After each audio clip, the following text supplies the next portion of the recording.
Olá, tudo bem? Como é que vocês estão? Espero que vocês estejam bem. Espero que a semana de vocês tenha sido uma semana abençoada.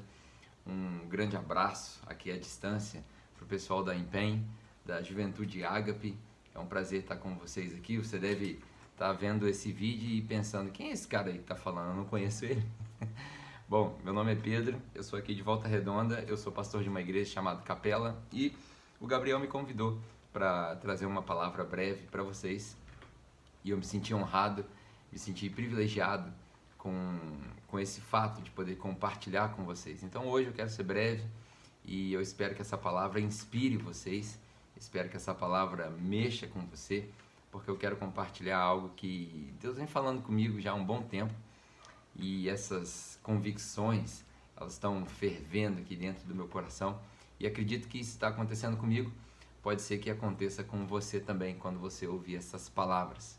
Então eu quero começar, antes de entrar no que eu quero compartilhar contigo, eu quero ler um texto da carta de João, a primeira carta de João, e eu quero ler dois versículos somente, aqui no capítulo 2, 1 João capítulo 2, eu quero ler o versículo 13 e o versículo 14, vamos ler o 12, 13 e 14, ele fala assim: filhinhos, eu vos escrevo porque os seus pecados foram perdoados, graças ao nome de Jesus. Pais, eu lhes escrevo porque vocês conhecem aquele que é desde o princípio. E agora sim, o que eu quero que fique gravado para nós aqui nessa celebração. Jovens, eu lhes escrevo porque vocês venceram o maligno. João escreve para todos os grupos de faixa etária aqui, mas quando ele fala aos jovens, a primeira observação que ele faz: eu escrevo porque vocês venceram o maligno. E aí ele continua dizendo: filhinhos, eu lhes escrevo porque vocês conhecem o Pai. Pais, eu lhes escrevo porque vocês conhecem aquele que é desde o princípio. E jovens, eu lhes escrevo porque vocês são fortes, e em vocês a palavra de Deus permanece, e vocês vencem o maligno. Olha que interessante, João, que era um dos apóstolos mais próximos de Jesus, escreve uma carta para a igreja, e nessa carta, quando ele menciona os jovens, ele menciona que os jovens são fortes e os jovens venceram o maligno. É fato de que nós estamos vivendo num tempo cheio de percalços, cheio de obstáculos, cheio de desafios, cheio de coisas novas, inovação para tudo quanto é lado. Ninguém sabe de nada, ninguém consegue entender o que está acontecendo, mas se eu pudesse pegar as palavras de João e colocar nos dias de hoje, eu diria o seguinte: jovens, eu lhes envio um vídeo porque vocês vão entender, vocês vão superar. São vocês que carregam a mensagem do Cristo para as próximas gerações. Então é por isso que eu quero falar com vocês. Tendo dito isso, eu quero fazer uma breve oração e aí a gente começa a falar daquilo que tem mexido no meu coração. Pode ser? Se você puder, aí onde você está, feche seus olhos, nós vamos orar um pouquinho. Pai, obrigado por essa oportunidade de estar com os meus irmãos, ainda que virtualmente. Obrigado, Pai, pela igreja Empenho, obrigado pela Juventude Ágape, obrigado pela vida do Gabriel e todos os líderes que se empenharam para fazer com que esse culto e essa reunião, essa celebração acontecesse. A minha oração nesse momento é para que o Senhor tire as distrações da nossa frente, para que nós possamos dedicar toda a nossa atenção à pregação da sua palavra. Em nome de Jesus. Amém. Bom, eu quero falar contigo a respeito de algo que tem mexido comigo já há um bom tempo. Vou falar mais pertinho aqui para você poder ficar comigo. Nesse tempo de pandemia, eu acabei ponderando muitas coisas e eu quero começar com uma frase que eu ouvi, e é uma frase que não é novidade para ninguém, não deveria ser novidade para ninguém, mas eu quero começar com essa frase para ser o despertador da maior consciência que você pode ter. A frase é a seguinte: você vai morrer. Você vai morrer. Tudo bem que Jesus disse, quando foi visitar o túmulo de Lázaro, que todo aquele que crê nele, ainda que morra, viverá, mas não é dessa morte que eu estou falando. Eu estou falando da morte física, todos nós vamos passar por ela. Nesse tempo onde a gente só vê morte nos noticiários, essa é a notícia que a gente menos quer receber. Todos nós vamos passar por esse momento. E é interessante a gente pensar nisso porque quando nós somos jovens, a gente não dá muita consideração para isso. Agora, quando você chega nos seus 80, nos seus 90 e você olha para trás, dizem as pesquisas sociológicas que o maior arrependimento das pessoas de mais idade é não ter vivido a vida que eles tinham para eles e ter vivido uma vida que outras pessoas colocaram para que eles vivessem. É o arrependimento de não ter feito aquilo que você tinha certeza que deveria ter feito. Certamente você vai se arrepender de não ter feito algo muito mais do que se arrepender de ter feito alguma coisa ainda que você não tivesse certeza daquilo. Então eu quero começar esse bate-papo hoje com essa ideia. Você e eu, nós vamos experimentar esse momento. Claro que nós temos fé e nós vamos passar só por uma transição. Isso aí é inegável. Mas é muito ruim chegar no final da nossa vida e perceber que nós desperdiçamos o nosso tempo. Eu costumo dizer que tempo é vida. Tempo é vida. Existe um ditado que diz que tempo é dinheiro. Eu gosto de ir mais além e dizer que tempo é vida. Todos os dias você recebe 86.400 segundos para serem vividos. E esse estoque se renova todo dia. A minha pergunta para você é: o que você tem feito com esse tempo? O que você faz com seus 86.400 segundos todos os dias? É com esse tom que eu quero começar essa conversa hoje. A minha conversa hoje roda ou gira em torno de 3 conceitos. O conceito daquilo que é essencial, o conceito daquilo que é crucial e o conceito daquilo que é importante. O que é essencial, o que é crucial e o que é importante. Quando eu li esse texto para vocês, a minha intenção era que nós tivéssemos em mente que nós somos aqueles que vão carregar essa esperança para as próximas gerações. Nós temos essa capacidade de vencer o maligno. Nós temos a capacidade de superar esses desafios, ainda que no meio de uma pandemia onde ninguém sabe de nada. Nós, jovens, se bem que eu já não sou tão jovem assim, temos a capacidade de superar isso. E eu quero falar contigo a respeito desses 3 conceitos. O que é essencial, o que é crucial e o que é importante. Por que, Pedro, que você quer falar desses conceitos? Por que não só explorar um versículo bíblico? Porque eu acredito que nessa conversa você vai perceber o que eu percebi no meio dessa pandemia. Talvez nós estejamos nos dedicando a coisas que não têm um significado eterno. Talvez nós estejamos desperdiçando o nosso tempo, portanto, desperdiçando a nossa vida. Bom, vamos falar primeiro do que é essencial. O que é a palavra essência? Essência é aquilo que está dentro. Essência é aquilo que emana mesmo quando a substância acaba. Pensa num perfume. Um perfume desses caros que todo mundo gosta. Pensa nesse perfume e imagina o seguinte: quando o perfume acaba no frasco, se você abrir o frasco, você ainda sente o cheiro do perfume. Por quê? Porque lá dentro tinha uma essência. Quando você compra um carro novo, um carro zero, e sai da concessionária com o carro zero, você sente aquele cheiro de carro novo. Alguns meses depois do seu filho ter comido batata frita no carro e ter derramado refrigerante e o carro já não cheira mais como um carro novo, quando a gente vai lavar o carro nesses lava-jatos mais chiques, o pessoal vende uma essência de carro novo. O que é essa essência? Ela não é um perfume para ser borrifado. Ela é só um jarro que fica ali e emana o cheiro. Nós precisamos entender o que é essencial na vida do cristão. O que é essencial no reino de Deus. Muita gente confunde o essencial, o crucial e o importante. Certa vez perguntaram para Jesus: Jesus, o que é o essencial? O que emana de dentro de nós? O que deve sair naturalmente? O que é o mais importante? E quando eles perguntam o mais importante, eles colocam nessa categoria de não existe concorrente para esse mandamento. E aí Jesus responde para eles o seguinte: o mandamento mais importante, ou o mandamento essencial, aquele que deve sair de dentro de todo cristão, ele é um que é dois e dois que são um. O mandamento é o seguinte: ame a Deus sobre todas as coisas, mas o segundo é igual ao primeiro: ame ao próximo como a si mesmo.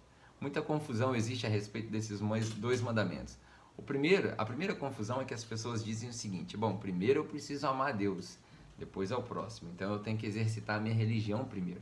E as pessoas falham em perceber que um amor vertical sem um amor horizontal é ilusão. O amar a Deus passa pelo amor ao próximo, porque o próprio apóstolo João diz: como que eu posso amar alguém que eu não vejo, se aqueles que eu vejo eu não consigo demonstrar amor? Portanto, aquilo que é essencial, que emana de dentro de nós, é esse mandamento de duas faces: amar a Deus e amar ao próximo.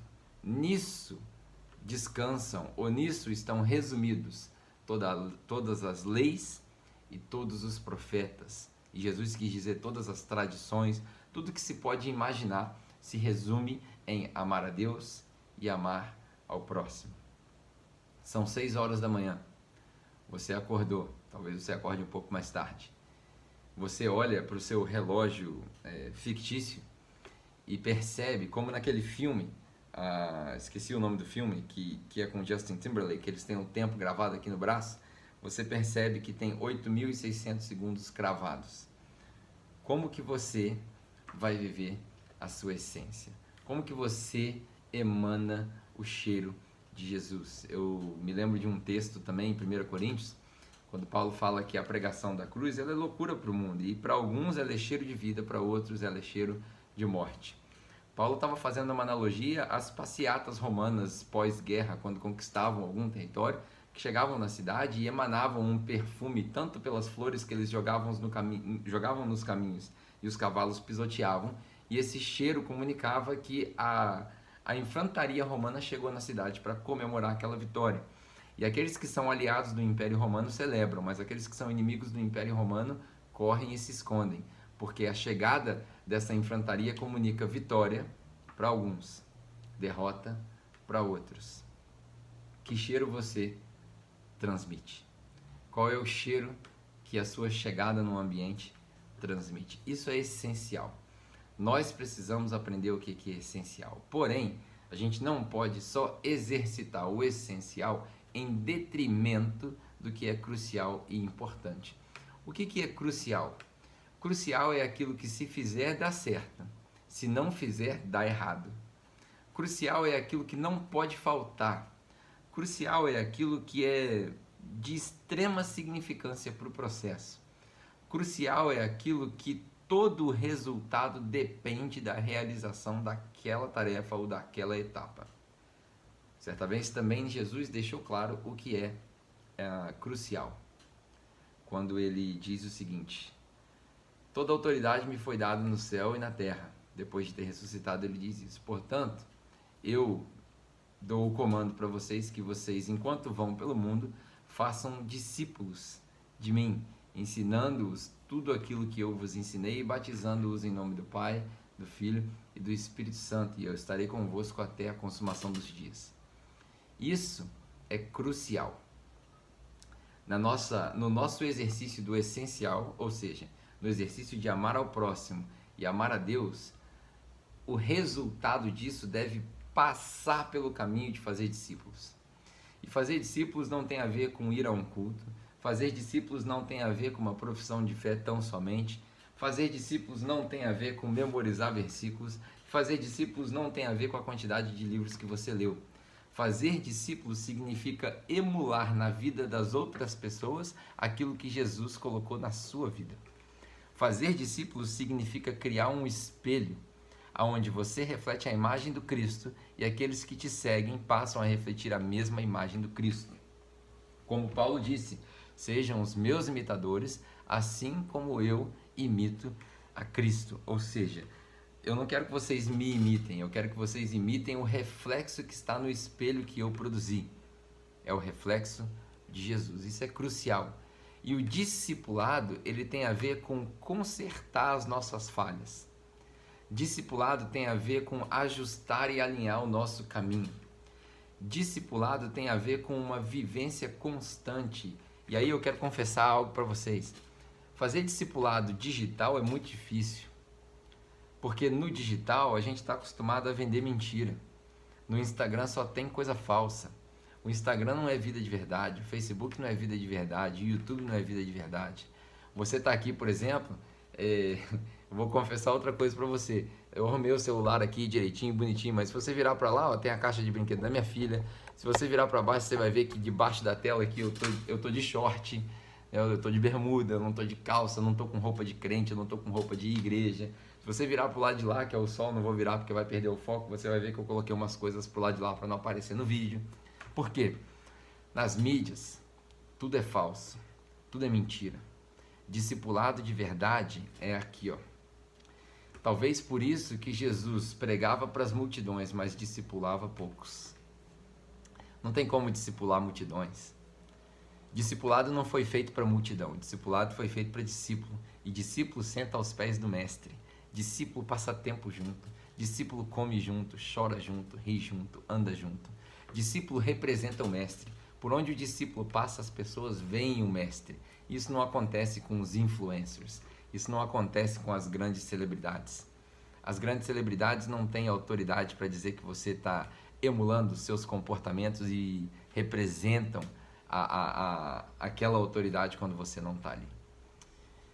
Infelizmente, no nosso mundo de hoje, principalmente entre os jovens, a gente precisa começar a abrir mão um pouco das celebridades e dos influencers e olhar para aqueles que nos discipulam. Olhar para quem está preocupado de fato com a imagem que nós geramos nesse espelho. Essencial é o que sai de dentro naturalmente. Crucial é o que precisa ser feito para que o processo funcione. No exercício do essencial, a gente precisa passar pelo discipulado. E aí é que vem o segredo.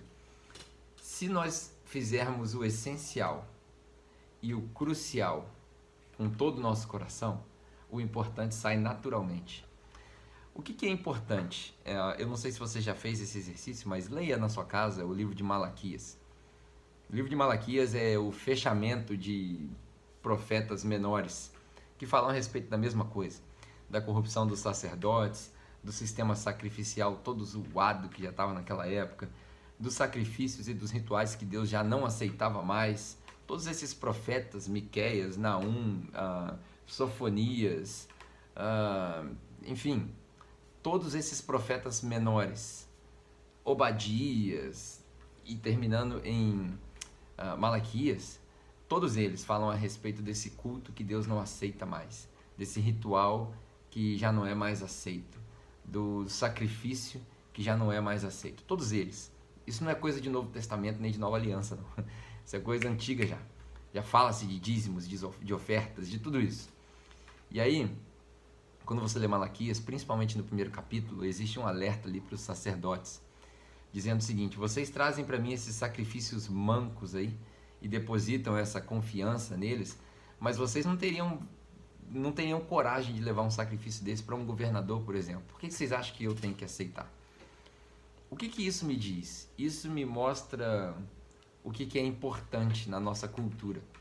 Há 2000 anos a gente vive com a cultura de se reunir para um culto, e nessa pandemia ficou muito claro o quanto nós dependemos desse culto.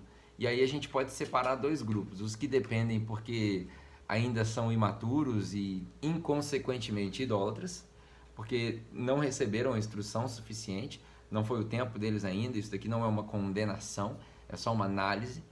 E esse grupo de pessoas que ainda é ignorante, que ainda precisa do que é importante, e aí leia-se culto, leia-se reuniões, leia-se liturgia, leia-se templo, e tudo isso são coisas que eu pratico aqui na minha igreja, mas as pessoas que precisam dessas coisas ainda não foram instruídas. Esse é o primeiro grupo. E tem as pessoas que usam dessas ferramentas para manipular a fé daqueles que acham que precisam. São dois grupos. Esses dois grupos se encaixam nesse alerta de Malaquias. O que é importante? Importante é um exercício da fé, seja no culto religioso e litúrgico, seja no dia a dia, seja no seu grupo de conexão, um grupo pequeno, célula, chame como você chame, seja no seu amor ao próximo, seja na demonstração da sua generosidade. O importante é que tudo isso seja feito para edificar o corpo de Cristo.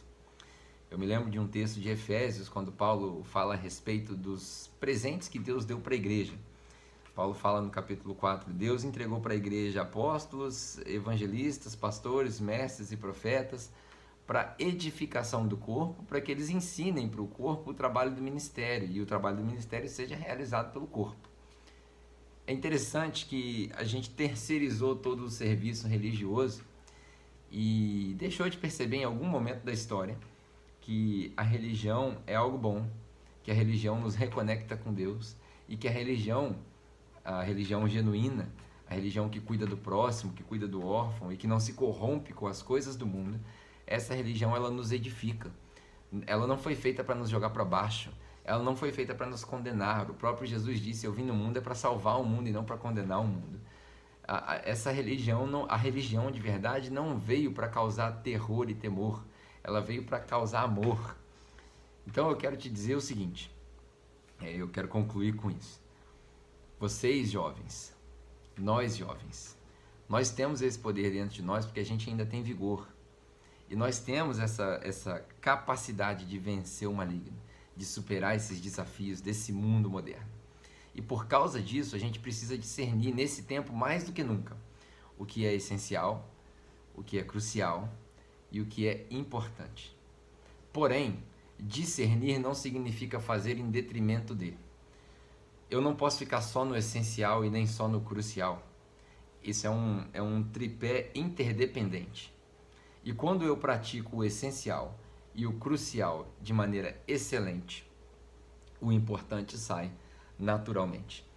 Agora, quando eu deixo de praticar o que é essencial e o que é crucial e deposito toda a minha fé, confiança e esperança no que é importante, a gente volta para a cultura da idolatria, onde as pessoas são manipuladas com a sua fé ingênua por um grupo de pessoas que entende que aquilo ali, aquele exercício, aquele amuleto, aquela muleta, aquele apoio serve para manipular a fé das pessoas.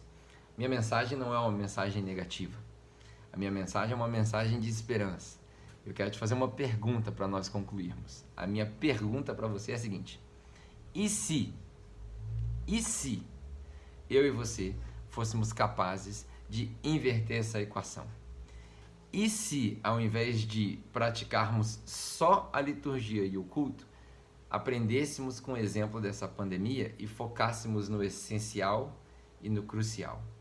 E se o nosso foco estivesse no discipulado e no amor ao próximo, ao invés de só ir ao culto?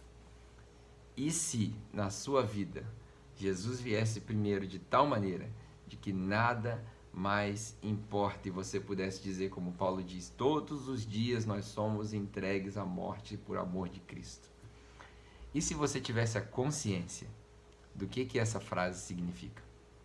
Certamente, se você tiver a consciência do que significa ser entregue à morte todos os dias por amor de Cristo, você vai conseguir perceber na sua vida que nada pode nos separar do amor dele, nem a morte.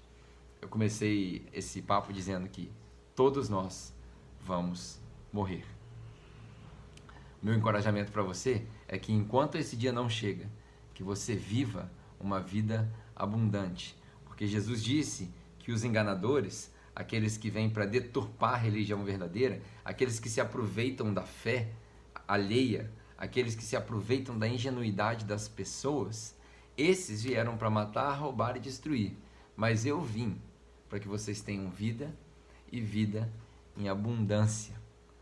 Entender todas essas coisas não é só se preparar para um último dia, mas é viver cada dia de hoje. O famoso Carpe Diem, o famoso viva o hoje, mas viva o hoje de forma abundante. O que é abundante? É de uma forma abençoada, é de uma forma extravagante. E aqui eu não estou falando de extravagante só materialmente, eu estou falando da verdadeira paz. Estou falando da verdadeira shalom que Jesus deixa para nós quando ele diz: eu vos dou a minha paz. Não como o mundo dá, a minha paz. É uma paz que transcende todo entendimento. Eu quero te desafiar, você jovem aí da Juventude Ágape, eu quero te desafiar a entrar numa boa paranoia para discernir o que é essencial, o que é crucial e o que é importante. E tendo discernido isso, coloque em prática. Se você quiser, obviamente, nós estamos distantes, mas você consegue me encontrar em tudo quanto é lugar, nas mídias sociais, Facebook, Instagram, onde você procurar como Pedro da Capela. Tudo junto, Pedro da Capela com um L só. Me manda uma mensagem com aquilo que você fez, né? Olha, cara, eu parei para pensar, discernir, eu cheguei nessa conclusão e foi muito legal para mim, ou eu parei e deu branco aqui, deu tela azul aqui e eu não sei o que fazer. Certamente seus pastores e os seus líderes vão poder te ajudar, mas eu quero me colocar à disposição para te ajudar. No mais, a minha oração para você e com você, porque nós não podemos orar juntos, é que vocês cresçam em conhecimento do Cristo, cresçam na graça e transbordem dessa graça e desse amor para todos aqueles que estão ao seu redor. Chega de ladainha, chega de mentira, chega de vida falsa, chega de fake profiles e vamos viver uma vida genuína com Jesus. Amém? Deus te abençoe, tenha um ótimo restinho de culto e eu espero um dia, quem sabe, poder te conhecer pessoalmente. Até lá, se eu não conseguir te ver nessa vida, eu te vejo do outro lado. Valeu!